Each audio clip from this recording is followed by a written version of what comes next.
Hi, my name is Jasmine. I'm a STEM ambassador, and today you're going to be trying to guess what my job is. So, here are three things that I use in the workplace. So, this is my white lab coat. It's got lots of pockets in it for me to put pens and tools and things. The reason that we have to wear this is because of the electric shocks that you sometimes get if you touch something. So, charge is building up on our clothes and things when we're walking around all day. And the products that we work with are very sensitive, so if we were to touch it and give it an electric shock, it would actually damage the product and it might not work anymore. So that's why we have to wear this. So the second thing I use at work is this, which is a DMM, or digital multimeter. We use it to measure a variety of parameters. You can measure voltage, current, and resistance are some things that you might have heard of. So this is the DMM. You have some leads plugged into it, and then on the end you have metal tips at the end that you can use to measure these parameters with. So the final thing that I use is actually a variety of things, a variety of tools. So I might use pliers or screwdrivers, also wire cutters. I don't have an example, but wire cutters are used when you have wire that's got a plastic coating around it and you want to get rid of the plastic coating. The wire cutters basically strip the wire for you. So I use these tools to modify circuits that we already have or to build prototypes of new circuits.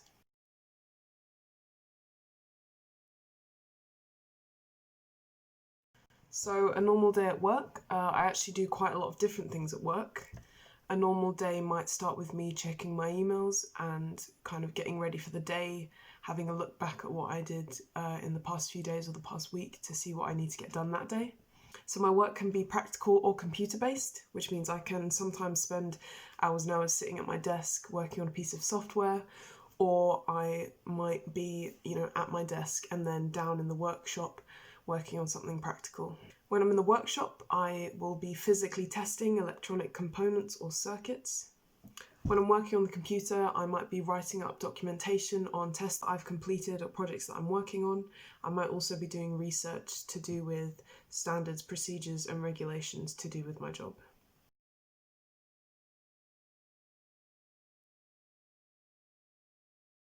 So, my job title is that I'm an electronic and electrical engineer.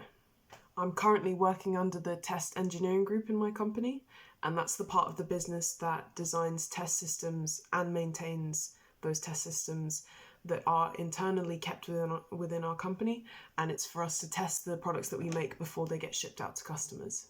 So in addition to what I've already described, my job includes drawing up schematics, populating spreadsheets, and also building physical components of a test unit.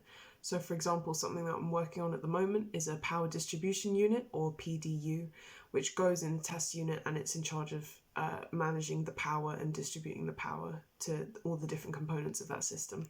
Something else that I do a lot at work, which is quite surprising I think for engineering, is that I talk to lots of different people. Because I'm new to the job and I'm just an apprentice, I find that a lot of the time I don't know, I might have a lot of questions, so I have to go around asking different people. I think also that a lot of the projects that we work on are cross-departmental, so even though I work in test, I might also be working with someone in technical support or also someone in software. So lots of talking, lots of communication.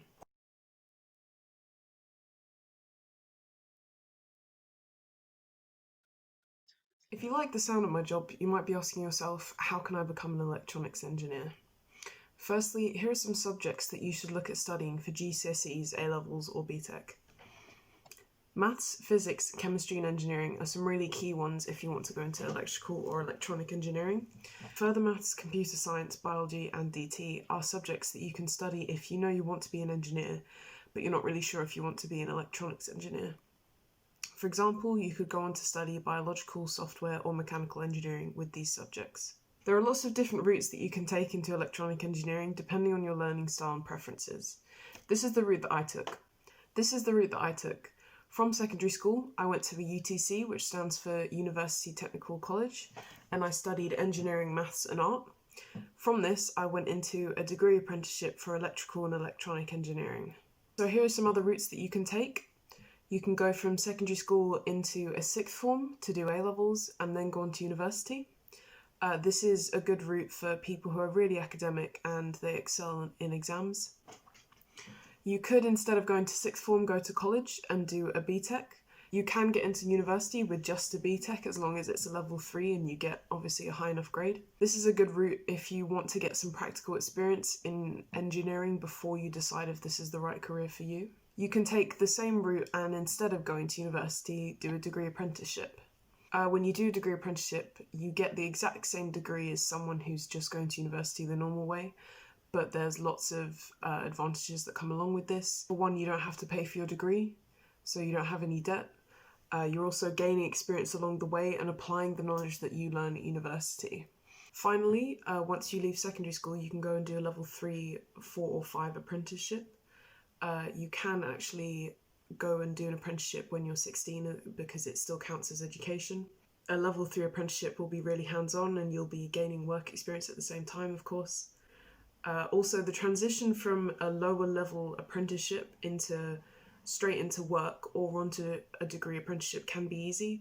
I've come across a lot of companies that will employ you to do a level 3 apprenticeship, and then actually if you perform well, they're happy for you to go on to do level 4, 5 and a degree after that while still in employment with them.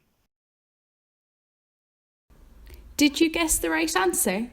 If you would like to find out more about this STEM career, ask questions or learn more from a STEM ambassador, email askanambassador@canterbury.ac.uk. Thanks for watching.